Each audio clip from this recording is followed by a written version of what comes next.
Что такое инженерия будущего? Самарская область, Чувашия, Республика Мордовия и многие другие регионы объединились для создания новых инновационных проектов.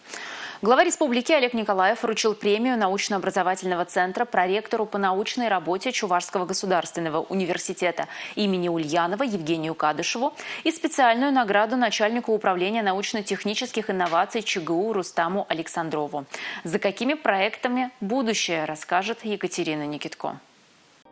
Экология, IT, высокие технологии. Без этого уже не обойтись в настоящем, а в будущем просто не выжить. Образовательные и научные организации на основе своих компетенций разрабатывают проекты и решают задачи научно-технологического развития. С помощью НОЦ мы получаем новую информацию. Мы получаем экспертные оценки, советы своих коллег, которые находятся, например, в Самаре, в аэрокосмическом университете. Между тем, сам Чувашский университет является достаточно значимой величиной и имеет огромный научный потенциал. Иначе бы нас в этот НОЦ не привлекли. Создать информационную и мотивирующую площадку для вовлечения людей в природоохранные акции легко с помощью опытных наставников. Вот такая работа очень серьезно открывает возможность для подрастающего поколения, для молодежи.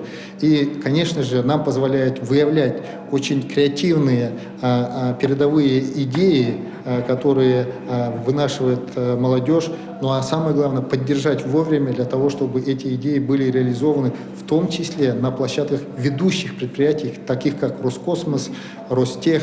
Премию в номинации «Экологический десант» получили ученики Самарского лицея номер 1 с проектом «Эко-спутник». Научно-образовательные центры – это площадка не только для признанных экспертов, но и для молодежи. Мы очень плотно работаем с нашим предприятием в Чувашской республике.